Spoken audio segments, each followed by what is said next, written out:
convidá-los agora ao texto sagrado de Lucas, capítulo de número 16. Lucas, Atos, é porque foi Lucas quem escreveu, né? Só para ver se vocês estão ligados. Atos, capítulo de número 16. Eu estava procurando alguém que ouviu o sermão pela manhã. Natan chegou. Estou me sentindo meio mal, Natan. Eu e Sabrina comemos alguma coisa, ela nem veio ao culto, de tão mal que estava. Eu estou começando a ficar assim.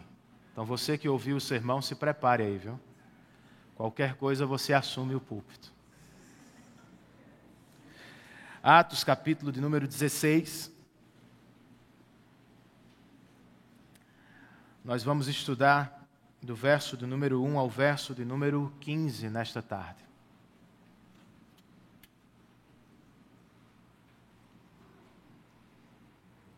Taizinha está rindo de mim por quê, Taizinha?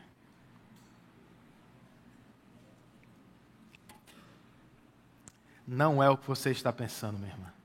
Deus é muito bom e misericordioso. Era a nossa lua de mel, irmãos. E de presente, eu e Sabrina ganhamos algumas diárias de um amigo em um hotel que ficava ao sul da Flórida, perto de onde vivíamos à época. Terminado o nosso tempo ali, resolvemos parar em outra praia no caminho de volta para casa. Para que ninguém ficasse preocupado, nós ligamos e avisamos. Pai, mãe, vamos esticar a lua de mel por mais um dia. Eu acho que eles ficaram felizes com a ideia. Devem ter pensado algo do tipo, tá dando certo, né? Algo, porém, deu errado, irmãos. Chegando ao novo hotel, nós perguntamos se havia disponibilidade de quartos. A recepcionista disse que sim, mas nos pediu para esperar. Logo depois, surgiu o gerente do hotel. E com caras de poucos amigos, ele quase que me gritou dizendo: leve a moça de volta para casa. Vocês não têm idade para isso. Eu parei, fiquei sem reação e levei a moça para casa. Fazer o quê? Chegando em casa, meu sogro estava nos esperando. Meio assustado, meio confuso. Ele me perguntou: Renan, o que foi que aconteceu, meu filho? E antes de explicar em detalhes, eu disse apenas o seguinte: mudança forçada de planos. Foi o que Paulo viveu, irmãos, em sua segunda viagem missionária. Ele fez planos, como ouvimos semana passada. Queria visitar as igrejas que plantou. Recrutou um novo companheiro, Silas, um profeta de Jerusalém. Traçou a rota, organizou tudo. Porém, ao longo do caminho, eles foram obrigados a mudar a rota. Mal sabiam eles que, na verdade, a nova rota era a rota certa de Deus para levar o Evangelho aos confins da terra. Nós vamos dar início hoje à segunda viagem missionária de Paulo. E, para tanto, eu quero ler com vocês o verso de número 10 do capítulo 16.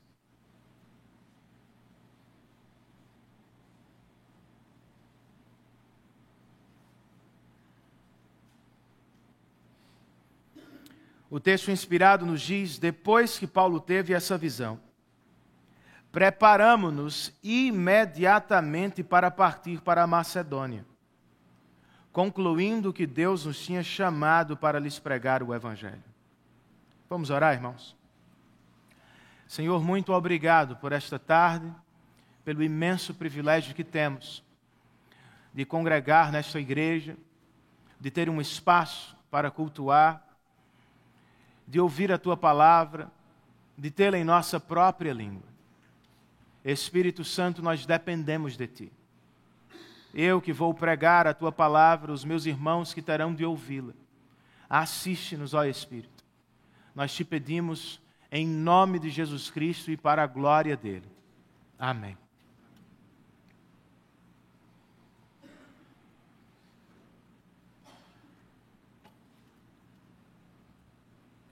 O livro de Atos, como escreve o pastor Paulo Anglada, é uma narrativa inspirada da expansão do cristianismo nas primeiras décadas após a ascensão de Cristo. Trata-se, continua o mesmo pastor, do registro fidedigno dos atos e dos ensinos do próprio Senhor Jesus. E isso através do ministério do Espírito Santo e por meio de sua igreja, especialmente os apóstolos. Em outras palavras, o que o reverendo está dizendo é: embora os apóstolos sejam os protagonistas humanos deste livro, foi Jesus quem estabeleceu a agenda missionária da igreja. Foi Jesus quem a executou através deles e no poder do Espírito. Por iniciativa dele, por exemplo, a igreja rompeu as barreiras de Jerusalém e alcançou a Judeia e a Samaria. De igual modo, e sob a liderança do Espírito, Paulo e Barnabé, em sua primeira viagem missionária, avançaram na direção de Creta e da Ásia Menor. O mesmo vai acontecer na segunda viagem. Embora tenham feito outros planos, Paulo e agora Silas irão à Europa, provando que o Evangelho vai avançar para alcançar os confins da terra, exatamente como Jesus prometeu. É o que vemos na passagem desta tarde, e é o que também quero destacar, irmãos. O Evangelho do Senhor Jesus Cristo vai avançar, sim, no poder do Espírito e através da igreja, para alcançar todos os povos da terra para a glória do nome do nosso Salvador. A pergunta é como o Evangelho vai avançar.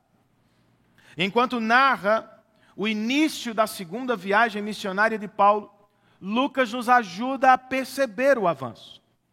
Primeiramente, ele nos apresenta aqui um novo discípulo. De quem estamos falando, irmãos? De Timóteo, a quem o próprio Paulo vai chamar mais tarde de meu verdadeiro filho na fé, ou de meu amado filho Timóteo. Os dois vão andar juntos por muito tempo agora. E a presença de Timóteo ao lado de Paulo é confirmada pelas 9 vezes em que seu nome surge nas cartas paulinas. Timóteo vai servir, entre outras, as igrejas de Corinto, Tessalônica e Éfeso, e se tornará destinatário de 2 cartas do Novo Testamento. Tudo, porém, começa aqui, em Atos 16. Ao abrir o capítulo, Lucas nos conta, verso 1, que Paulo chegou a Derbe e depois a Listra, onde vivia um discípulo chamado Timóteo. Sua mãe era uma judia convertida e seu pai era grego. E os irmãos de Listra e Icônio davam bom testemunho dele. Antes de mais nada, irmãos, percebam que o texto nos diz que Timóteo já era um discípulo quando Paulo chegou. Como se tornou? Como foi que Timóteo e sua irmã se tornaram discípulos de Cristo? Muito provavelmente foi durante a primeira viagem missionária de Paulo. Foi em Listra, por exemplo, que Paulo foi apedrejado e dado por morto. Um comentarista sugere, talvez aquele evento tenha sido usado nas mãos do Espírito para capturar os olhos e o coração da família de Timóteo. Agora, ele já é um discípulo de Cristo. E como ouvimos, é um bom discípulo, pois dele davam testemunho os irmãos de Listra e os irmãos de Icônio. E isso significa, irmãos, entre outras coisas, obviamente, que apesar da juventude, Timóteo já era visto pelos irmãos como alguém maduro, ou como alguém que tinha alguma maturidade na fé. Talvez tenha sido por isso que Paulo o convidou para entrar na equipe missionária agora. Mas logo surgiu um problema. Verso de número 3. Paulo, diz Lucas, querendo levá-lo na viagem, circuncidou-o por causa dos judeus que viviam naquela região, pois todos sabiam que seu pai era grego. Espere um pouco, Renan. Talvez você esteja me pedindo. A circuncisão não acabou de ser declarada inútil para a salvação no concílio? Então, por que Timóteo tem que ser circuncidado? Nas palavras de Lucas, era por causa dos judeus. Nas de Paulo Anglada, ser um bom cristão para Paulo não significava ser um mau judeu. Nas palavras do Dr. John Stott, o que era desnecessário para ser aceito por Deus, era recomendado para ser aceito pelos judeus. Foi uma medida de prudência, cautela, sabedoria. Timóteo não precisava da circuncisão para ser salvo. Mas ele, Paulo e Silas precisavam que Timóteo fosse um bom judeu para não atrapalhar a obra do Senhor no meio deles.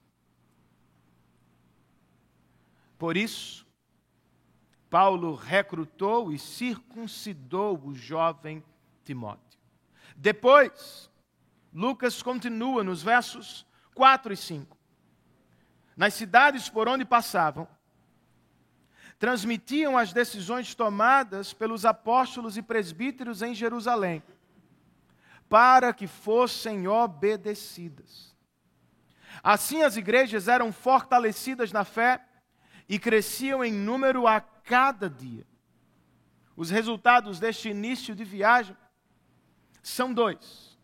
Por um lado, através da pregação da equipe missionária de Paulo, o evangelho da graça foi defendido diante da controvérsia dos judaizantes.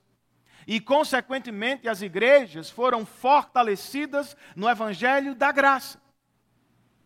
Por outro lado,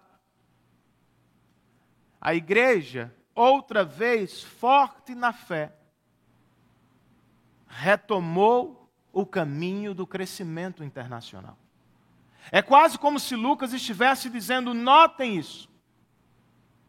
Depois de resolver o problema dos judaizantes no capítulo 15, a igreja volta a crescer, como o Senhor havia prometido. É assim, irmãos, que a igreja de Cristo cresce. E é assim também que a igreja de Cristo faz novos discípulos para a glória de Deus. Destacando os dois personagens principais deste parágrafo, eu gostaria de sugerir um caminho para o crescimento saudável de nossas famílias e de nossa igreja local. Começando por Timóteo, percebamos como a família dele foi importante. Nós não sabemos o que levou Eunice, sua mãe, a se casar com um grego, um não-judeu. O que podemos dizer é o seguinte: apesar de condenável, principalmente aos olhos dos judeus de Jerusalém, a prática era muito comum entre os judeus que estavam dispersos pelo império. Este também é o caso, infelizmente, de muitos cristãos. Por inúmeras razões. Alguns acabam se casando com não cristãos. E por isso enfrentam muitas dificuldades na vida. Talvez este seja o seu caso. Mas aqui neste texto há esperança para você também. Notem, Eunice, que não tinha a liderança espiritual do esposo, tomou as rédeas da formação ou da educação de seu filho. E pela graça de Deus fez dele um jovem piedoso, irmãos. Faça o mesmo, minha irmã. Siga os passos desta mulher piedosa, meu irmão. Decida nesta tarde, resolva fazer do seu filho um forte discípulo de Cristo, mesmo que não tenha o apoio do seu cônjuge. Esta, na verdade, é a missão de todo pai cristão. Como gosto de repetir, o pastor John Piper escreve: nossa missão não é apenas encher a terra com mais gente. Nossa missão é encher a terra com gente que conhece e adora o Salvador. Neste sentido, o que você tem feito pelos seus filhos? A pregação da palavra não é responsabilidade apenas da igreja, irmãos, uma vez por semana. A missão da escola do seu filho não é formar crentes. Cabe aos pais. Somos nós que devemos conduzir os nossos filhos ao conhecimento e ao temor do Senhor. Eunice, sem um marido cristão, estava fazendo isso. Notemos também o testemunho de Timóteo, irmãos. Ele ainda era jovem, mas como ouvimos dele, davam testemunho 2 igrejas no mínimo. Os irmãos de Listra e os irmãos de Icônio. Paulo não o conhecia tão bem. Não sabia do que seria capaz no ministério. Será que Timóteo vai ser um bom pregador? Conseguirá ele conduzir um louvor? Será que Timóteo vai pastorear igrejas? Paulo não sabe, irmãos, a esta altura. Mas o que ele sabe é suficiente. Timóteo já tinha um bom testemunho público. Estamos falando de alguma maturidade. Estamos falando de caráter. Estamos falando de piedade, irmãos. É nela, jovens. É na piedade particular, privada, que você deve investir. E não no serviço público, querendo impressionar os demais. E é para o caráter dos homens, irmãos, que devemos olhar quando procurando pastores, presbíteros, diáconos, líderes.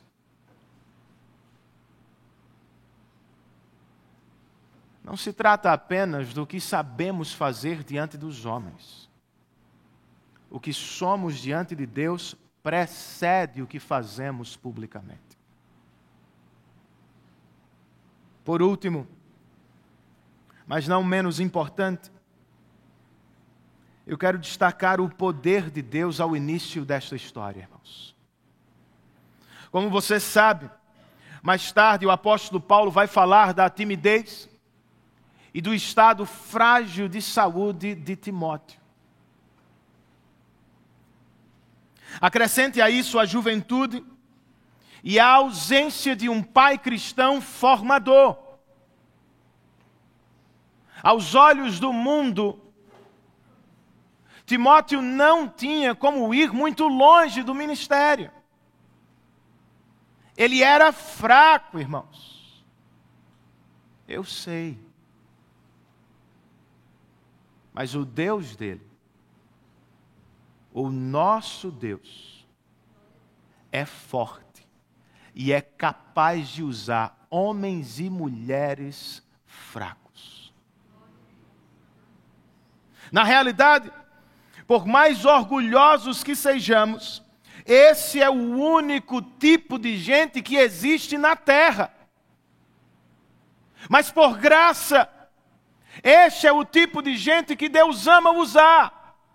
Homens e mulheres fracos aos olhos do mundo. Com que propósito, Renan? Escrevendo mais tarde aos Coríntios, o apóstolo Paulo dirá que Deus assim faz, para que quem se gloriar, glorie-se no Senhor. Não em sua habilidade, não em sua força, não em sua inteligência, não no seu recurso. Glorie-se no Senhor. Louvado seja o nome do nosso Deus, irmãos. Falando agora de Paulo, observemos duas coisas que nos podem ser úteis. A primeira, como destacou um jovem de nossa igreja, na última ou penúltima reunião de avaliação que fizemos, Paulo não desistiu de fazer discípulos, irmãos. Se decepcionou com o jovem Marcos, se desentendeu com Barnabé, seu antigo companheiro. Poderia ter dito o seguinte: não vou mais investir nos jovens. Eles são instáveis, não sabem o que querem, retrocedem, nos abandonam, vêm e voltam. Vou ficar apenas com Silas, um profeta experiente de Jerusalém. Não foi o que Paulo fez, irmãos. Chegando a Listra, ele viu Timóteo e o recrutou para sua nova equipe missionária. É o que precisamos fazer, irmãos.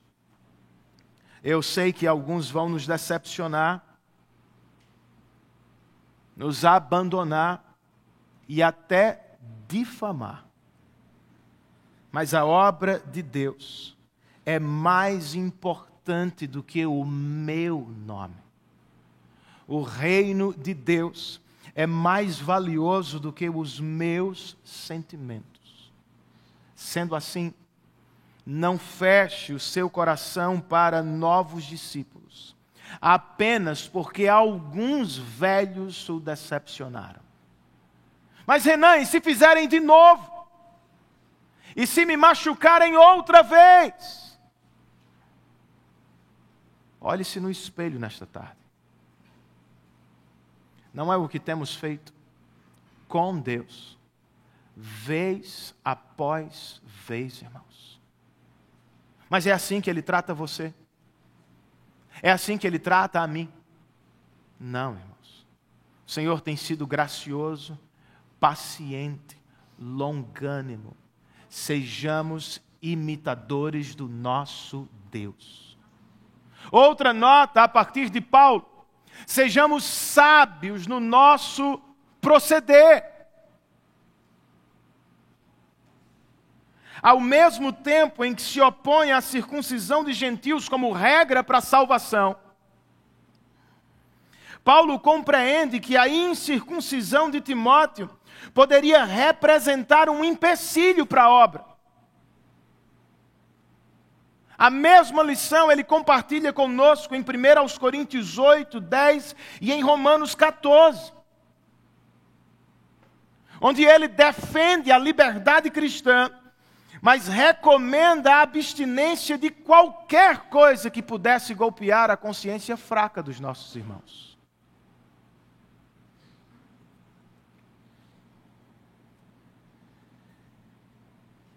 Eu vou me utilizar de uma citação que fiz semanas atrás. Dr. John Stott escreve: uma consciência forte biblicamente saudável, nos dá liberdade de ação. De novo eu digo, eu posso fazer muitas coisas que alguns crentes dizem que eu não posso. Mas segundo o Dr. Stott, comentando este e outros textos, nós devemos limitar nossa liberdade por amor aos irmãos mais fracos e por amor ao avanço do Evangelho. Por que você seria um empecilho à obra de Deus na vida de outras pessoas? As nossas preferências não são as coisas mais importantes do mundo, irmãos. O que importa de verdade é que Cristo seja conhecido, desejado e amado no coração das pessoas com quem vivemos. Mas às vezes, por questões mínimas, preferências pessoais, orgulho, ausência de prudência, nós acabamos atrapalhando a obra do Senhor no coração dos irmãos. Tenhamos, portanto, sabedoria. Vamos imitar o apóstolo Paulo aqui. Pois é assim que o Evangelho avança. Depois de nos apresentar um novo discípulo, Lucas nos fala agora sobre a nova direção de Paulo. Antes dela, me permitam uma nota sobre a equipe missionária do apóstolo, ou sobre a nova equipe missionária de Paulo. Ela foi formada ao final do capítulo 15, quando Paulo convidou Silas para ser seu novo companheiro. Se lembram disso? Ao início do 16, Timóteo sobe a bordo. Aqui, nesta porção, mais precisamente na cidade de Troade, a equipe vai se tornar maior. O médico e historiador Lucas entrará para o time. Até agora, Lucas nos narrou a história usando quase sempre a terceira pessoa, ora do singular, ora do plural. A partir deste episódio, Lucas vai se incluir na viagem, ao usar a primeira pessoa do plural. Em vez de ele, eles, será agora nós. Fizemos, nós pregamos, nós viajamos. Tenha isso em mente. Lucas está com Paulo a partir deste parágrafo. Justiça feita a Lucas. Voltemos à direção ou à nova direção da equipe de Paulo. Como foi que Paulo e seus companheiros descobriram que precisavam mudar a rota, irmãos? Versos 6 e 7. Nós lemos: Paulo e seus companheiros viajaram pela região da Frígia e da Galácia, tendo sido impedidos pelo Espírito Santo de pregar a palavra na província da Ásia. Quando chegaram à fronteira da Mísia, tentaram entrar na Bitínia, mas o Espírito de Jesus os impediu. Como foi que o Espírito os impediu, irmãos? Eu não sei. Nem você tem como saber. Alguém já sugeriu que talvez Paulo tenha recebido uma palavra direta do Senhor. Ele era apóstolo. Silas era profeta. Ou talvez tenha sido apenas uma convicção interna. Não devemos seguir por aqui. Ou quem sabe, irmãos, foi somente um obstáculo na estrada. Não temos como precisar. Nem é o mais importante. O fato realmente importante é que, direta ou indiretamente, os missionários foram forçados a mudar a rota. Para onde foram? Versos de número 8 e 9. O texto nos diz, então, contornaram a Mísia e desceram a Troade. E durante a noite Paulo teve uma visão, na qual um homem da Macedônia estava em pé e lhe suplicava: passe a Macedônia e ajude-nos. Ficou ainda mais difícil, irmãos. Como o Espírito os impediu, não sabemos. Quem é este homem misterioso da Macedônia? Tampouco podemos dizer. Alguém já disse que talvez tenha sido Alexandre o Grande, uma vez que suas marcas estavam por toda a região. Outra pessoa sugeriu, é Lucas, pois é aqui que ele vai subir a bordo, vai navegar com o apóstolo Paulo. Faz sentido, mas de novo, não temos como saber. E outra vez eu repito, não é o mais importante. O mais importante, para mim, vem agora no verso de número 10.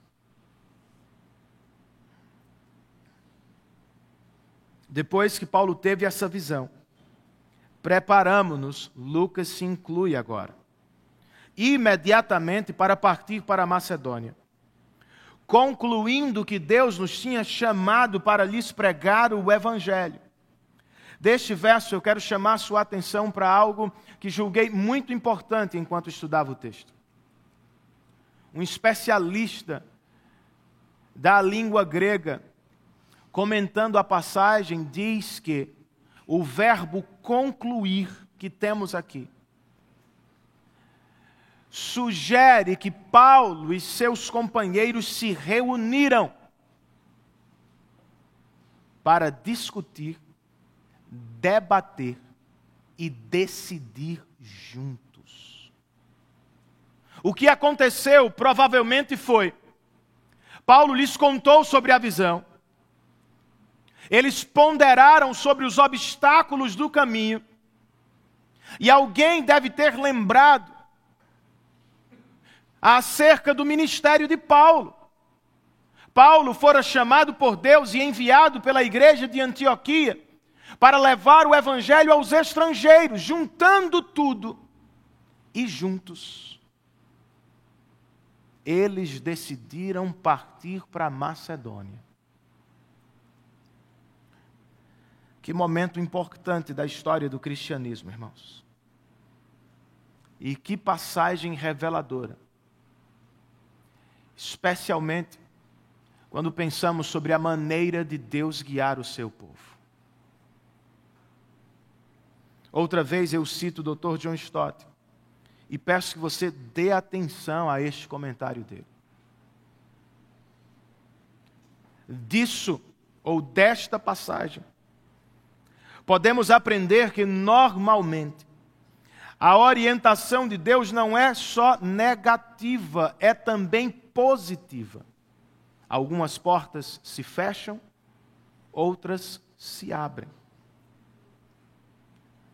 A orientação de Deus não é só circunstancial, é também racional. Nós precisamos pensar sobre ela. A orientação de Deus não é só pessoal, é também conjunta. Nós precisamos compartilhar com outros, meditar juntos, chegar a uma conclusão comum. Você entendeu, jovem? Nós não podemos ser orgulhosos. Alguns irmãos confiam as decisões mais caras de suas vidas às visões, aos sonhos e às profecias.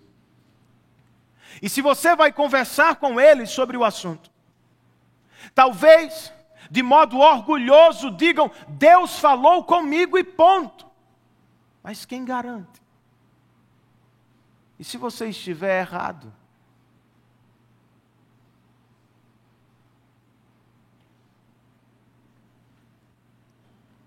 Como ouvimos no último domingo, não é assim que Deus nos guia, irmãos. Ele o faz através de sua palavra e por meio de sua providência. No entanto, eu preciso dizer que os irmãos carismáticos não são os únicos reformados que jamais diriam ter ouvido uma voz, jamais diriam ter tido uma visão. Reformados também podem ser orgulhosos no que diz respeito à tomada de decisões.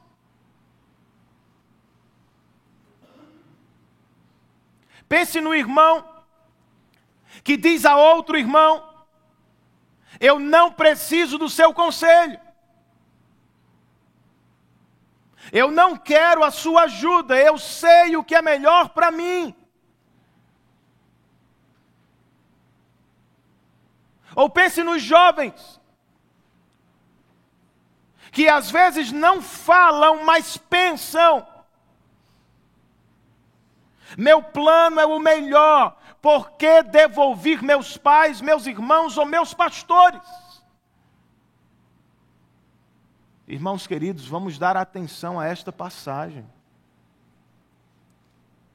Aqui está um apóstolo, com quem Deus falava diretamente, como não faz mais nos nossos dias. Estamos falando de um homem de Deus que acabou de ter uma visão dos céus. Ele poderia ter dito para Timóteo: não quero ouvi-lo. Poderia ter dito para Silas: não, eu vi, ponto final, nós vamos por este caminho. Não foi o que Paulo fez, irmãos. Ele reuniu a equipe, apresentou a visão, ouviu dos irmãos e juntos eles tomaram a decisão de partir para Macedônia. Você não é melhor do que Paulo, é? Então pare de ser orgulhoso. Reparta seus planos com pessoas maduras e queridas do seu coração. Escute-as falar sobre o assunto. E tome decisões em conjunto com sua família, com seus pais, com seu cônjuge, com seus irmãos. Eu sei que o mundo ensina o contrário, jovem, mas ele está errado. Meu corpo, minhas regras. Meu plano, minhas decisões. Não é assim que funcionamos como família de Deus. Nós não somos autônomos, independentes dele ou uns dos outros. Precisamos ser gratos a Deus pelos pais que Ele nos deu, pela igreja que Ele nos deu, pelos amigos e irmãos que o Senhor nos proporcionou, e sempre que preciso, nós devemos consultá-los, procurá-los, ouvi-los e tomar decisões com a aprovação e orientação deles. Eu posso ouvir um amém? Amém. Isso, contudo, não significa que devemos ser passivos. Paulo e sua equipe não foram. Não ficaram parados. Se movimentaram. Foram em uma direção, a porta se fechou. Foram em outra porta se fechou. Eles estavam a caminho quando Deus lhes mudou a rota. Algumas pessoas vivem esperando, nunca tentam, nunca se movem e depois se perguntam por que estão parados. Como diz o ditado, cavalo parado não se guia. Outros dizem não ter encontrado o caminho, mas alguém já cantou que é caminhando que se acha o caminho. A mesma Bíblia que nos ensina que Deus é soberano, que devemos esperar, confiar e nos submeter a Ele, também nos ensina a fazer planos e tomar decisões. Você precisa tomar as suas.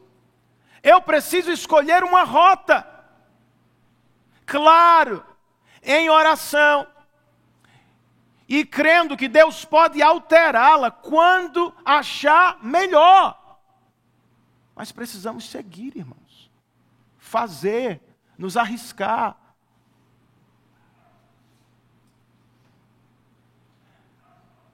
E detalhe, sem menosprezar as pequenas portas que Deus abre.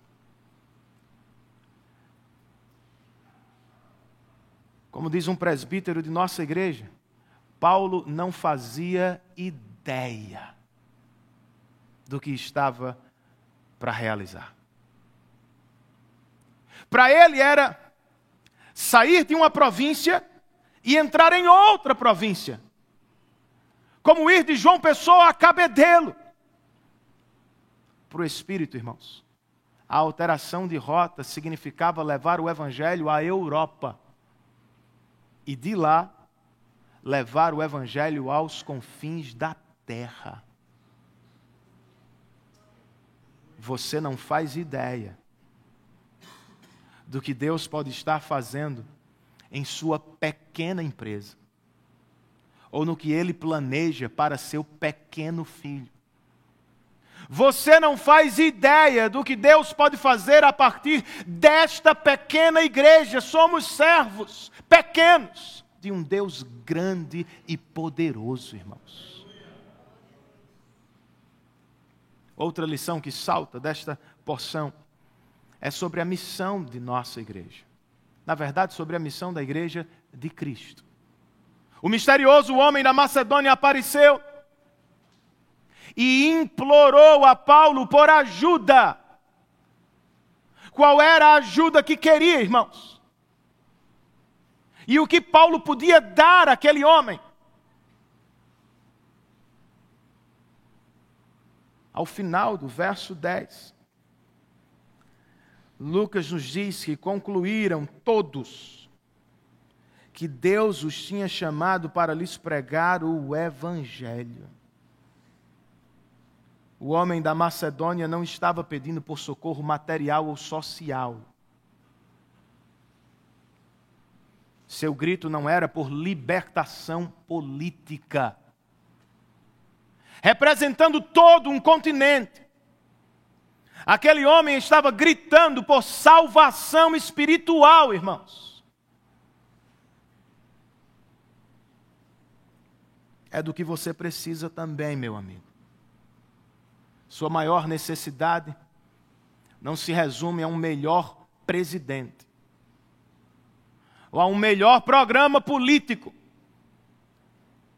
ou a educação. Sua maior necessidade não se resume a uma vida boa, tranquila e confortável. Sua maior necessidade é ser salvo da ira vindoura de Deus. Sem a salvação você está perdido agora. Preso e condenado aos seus próprios pecados. Posteriormente você vai ser condenado a uma eternidade de sofrimento. Você pode ser rico. Você pode, inclusive, morar na Europa. Mas também pode ser, ao mesmo tempo, um escravo do pecado condenado ao inferno. Por isso, você precisa desesperadamente ouvir e atender ao Evangelho. Por isso, irmãos, igrejas devem fazer o mesmo. Mais do que iniciar ONGs, mais do que fazer protesto, mais do que ir às ruas, mais do que fazer boa obra, mais do que qualquer outra coisa, a igreja precisa voltar a pregar o Evangelho. Não estou dizendo com isso que não quero um melhor país, uma melhor educação. Não, eu quero tudo isso. Mas de que adiantaria ser um país de primeiro mundo, com pessoas que não conhecem o Salvador, com milhares que estão rumando à eternidade sem Cristo?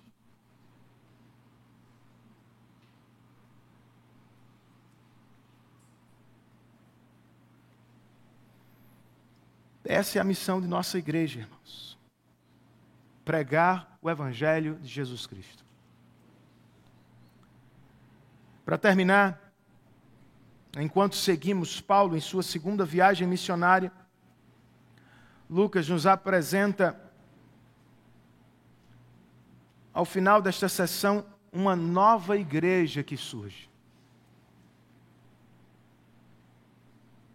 Incluindo-se na viagem, verso 11, Lucas escreve: partindo de Troade,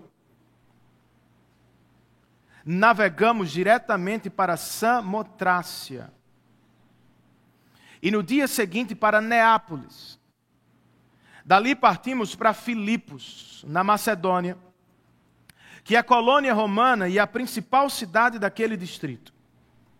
E ali ficamos vários dias. Ao que nos parece, Paulo e seus companheiros logo chegaram à Macedônia. Não havia impedimento naquela rota. Mais precisamente, eles pararam em Filipos, a importante cidade de Filipos, que àquela época, irmãos, gozava de privilégios políticos e por isso atraía muitos veteranos de guerra e aposentados. Por vários dias, disse Lucas, eles ficaram ali, fazendo o quê? Conhecendo a cidade, visitando seus pontos estratégicos, conversando com pessoas, possivelmente pregando o Evangelho. Mas eis que chegou o dia da adoração dos judeus. E por isso Lucas escreve no verso 13: no sábado saímos da cidade e fomos para a beira do rio, onde esperávamos encontrar um lugar de oração. Sentamo-nos e começamos a conversar com as mulheres que haviam se reunido ali. Este verso é bem importante, pois nos comunica duas coisas. De maneira indireta, este verso nos diz que em Filipos não havia sinagoga judaica. Se existisse uma, Paulo teria ido para lá, como faz em outras cidades. Não havia sequer 10 homens judeus praticantes. Era o mínimo necessário para se instalar uma sinagoga. A outra informação importante: a primeira igreja da Europa não começou com homens, começou com mulheres. Especificamente falando, começou com Lídia, irmãos. E olha o que o texto diz sobre ela, verso 14. Uma das que ouviam era uma mulher temente a Deus chamada Lídia, vendedora de tecido de púrpura da cidade de Tiatira. Algumas observações. Ela não era judia, mas temia o Deus dos judeus. Não era natural da Europa, de Filipos. Era de Tiatira, na Ásia Menor, para onde Paulo queria ter ido, para começo de história. E o que é que ela fazia em Filipos? Ela trabalhava, irmãos. Ela vendia o tecido de sua terra natal. Era uma espécie de representante comercial. Alguns aqui podem se identificar com ela. A informação é interessante. Muito mais interessante é o que vem depois, irmãos. Lucas nos disse que Lídia estava vendendo tecido de púrpura na cidade de Filipos. E o que o Senhor estava fazendo naquele dia? Verso 14, parte final. O texto nos diz: o Senhor abriu seu coração para atender à mensagem de Paulo. Irmãos, eu não posso deixar de notar a ação soberana e graciosa de Deus aqui. O Espírito fechou as portas da Ásia Menor. Fechou as portas da Bitínia. impedindo Paulo de ir evangelizar por lá. Agora, o mesmo Espírito abre a porta do coração de uma única mulher. Abrir a porta é uma figura bíblica que ilustra a ação do Espírito no coração das pessoas.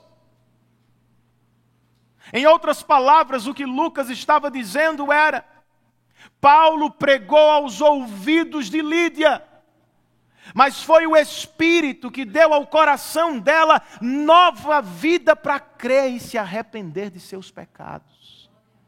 Eis a primeira convertida da Europa, irmãos, pela graça de Deus. A obra da salvação estava realizada no interior dela. Mas como é que percebemos a obra da salvação do lado de fora? Aqui nós temos algumas notas sugestivas. Verso 15, o último desta tarde. O texto nos diz: tendo sido batizada, bem como os de sua casa. Lídia nos convidou dizendo: se os senhores me considerarem uma crente no Senhor, venham ficar em minha casa. E Lucas acrescenta: e ela nos convenceu. São sinais externos de uma conversão interna. Não são todos, mas são muito importantes. Lídia e toda a sua família receberam o selo da aliança. Através do batismo cristão, foram separados do mundo e foram incluídos na família de Deus.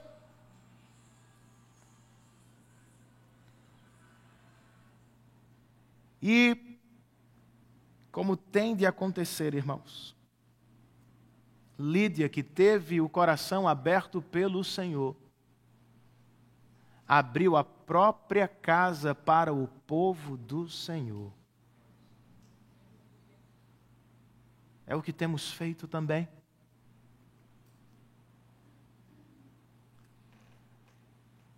Como Lídia, você tem provas materiais de sua salvação. Você tem provas externas daquilo que diz que o Espírito fez no seu interior.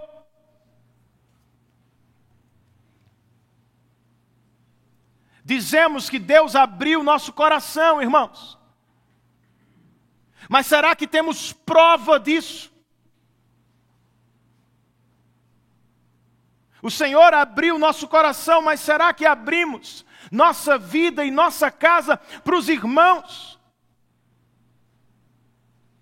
Uma das marcas da verdadeira conversão, segundo este texto, é a hospitalidade. Dizemos querer ser igreja. Você insiste que quer ser membro da família de Deus. Queremos integração, a sensação de realmente pertencer a um povo. E na tentativa criamos métodos, bolamos estratégias, inventamos classes, fazemos de tudo. Mas nem sempre a tal da integração vem.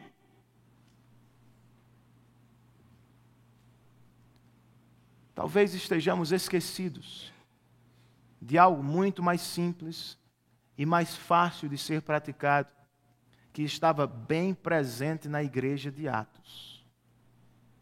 Hospitalidade, irmãos. Abrir nossa casa e nossa vida para a comunhão dos irmãos. Mas há uma diferença entre entretenimento e hospitalidade. Como nota Karen Maines, uma autora cristã que escreve sobre o assunto. De acordo com ela, o entretenimento tem por objetivo impressionar os que vêm à nossa casa. Com a nossa decoração, com a nossa mobília, com a nossa comida. A hospitalidade, porém, tem por alvo servir àqueles que chegam. O entretenimento sempre coloca as coisas antes das pessoas. Quando eu tiver uma casa perfeita, vou chamar meus irmãos, vou receber amigos. A hospitalidade sempre tem pessoas antes das coisas. Não temos tanto espaço, mas gostaríamos muito de recebê-los na nossa casa. O entretenimento, de modo sutil, diz: esta casa é minha. É uma expressão de quem eu sou. A hospitalidade grita na prática: esta casa também é sua. É uma dádiva que Deus me deu para servi-lo também. O que eu quero com tudo isso? Se é a integração que quer, e se deseja ser e se sentir parte desta igreja, abra sua casa para receber seus irmãos. E se você realmente quer promover integração, conectar pessoas, trazer irmãos para perto, faça a mesma coisa. Eu não tenho tanto tempo, Renan, eu estou a semana inteira fora de casa. Convide alguém para almoçar com você amanhã. A maioria de vocês tem 2 horas de almoço. Convide alguém para tomar um café ao final da tarde. Nós precisamos, irmãos, repartir a vida cristã uns com os outros.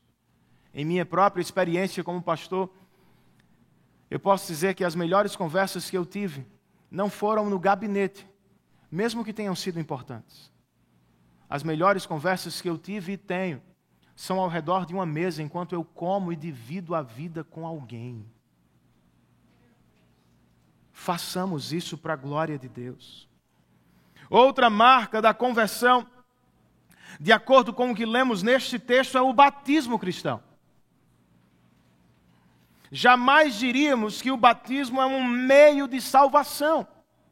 Seríamos legalistas, nos aproximaríamos dos próprios judaizantes que estavam dizendo aos gentios: vocês precisam da circuncisão. Não, irmãos. Pessoas não batizadas ainda podem ser salvas pela graça de Deus e mediante a fé em Cristo Jesus. Dito isso, batismo é sim muito importante. É sinal da salvação. Ele representa do lado de fora a operação do Espírito do lado de dentro, no seu coração. Ele comunica publicamente às testemunhas que você agora está unido a Cristo, está unido ao povo dele. Foi o que Lídia viveu, irmãos, imediatamente. E detalhe, o texto nos diz que Lídia não foi batizada sozinha. Ela e toda a sua casa. A palavra grega indica pessoas de todas as idades, inclusive crianças, irmãos. Foi o que aconteceu antes na narrativa de Atos. Leia você mesmo. É o que vai acontecer na sequência do texto.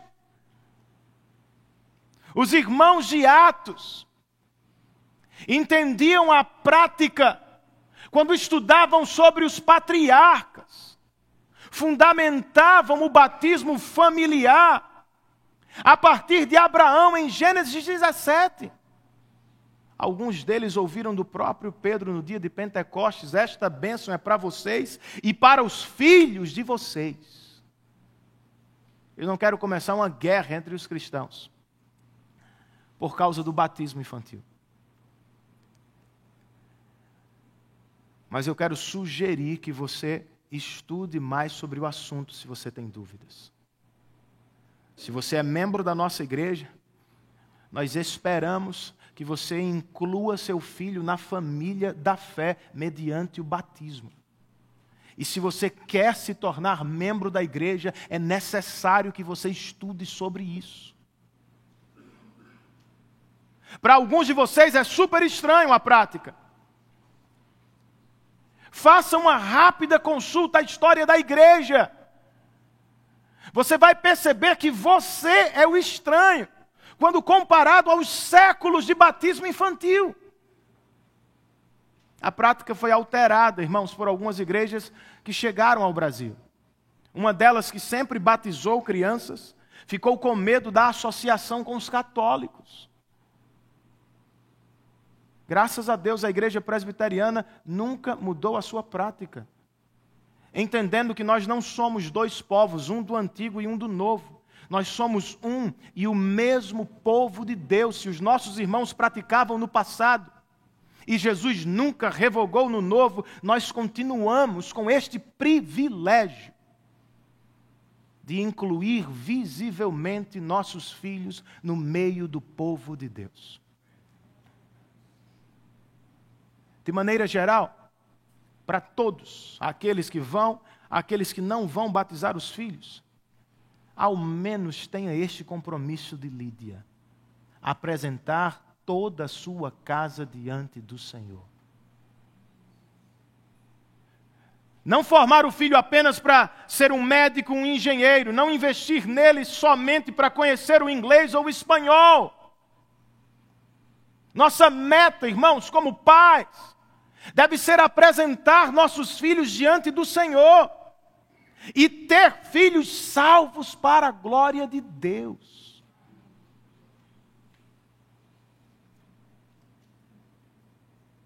Mas não se aveste demais, nem se engane.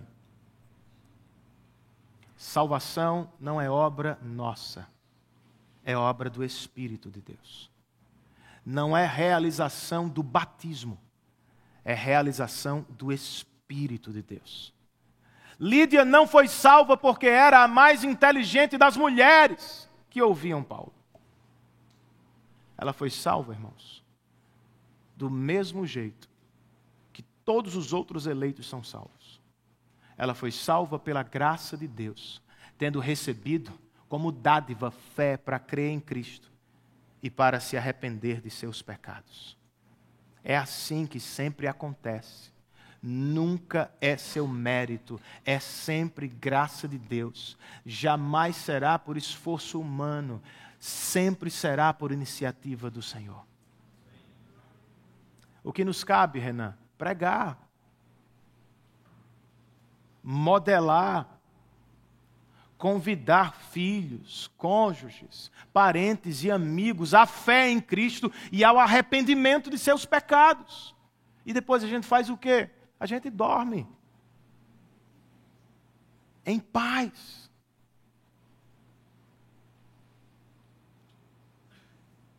Pois, como diz Timothy Keller, Deus e não o pregador é o segredo da pregação. É sempre obra dele, irmãos. Como fez com Lídia, Deus abre o coração de todos os que lhe pertencem. Não é porque tem um brilhante sermão, não é porque você tem um argumento perfeito, não. Deixe de ser besta.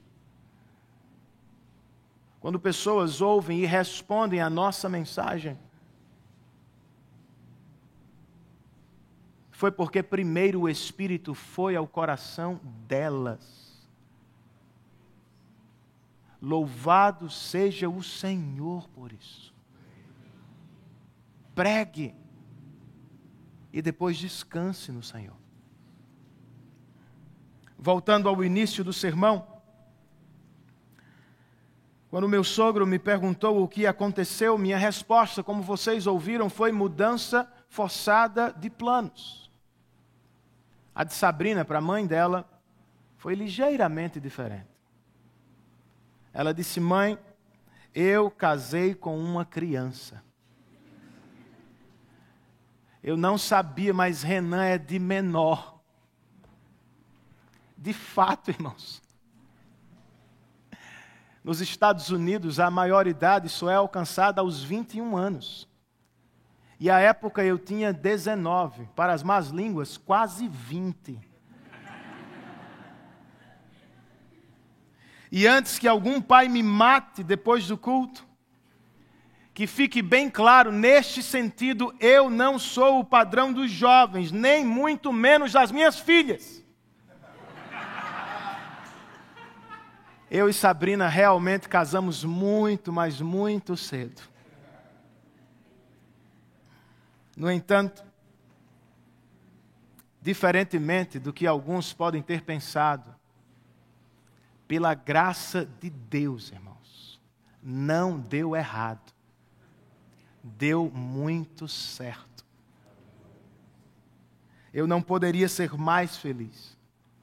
Deus me presenteou com uma maravilhosa esposa e nos deu 3 filhos que enchem o meu coração de alegria.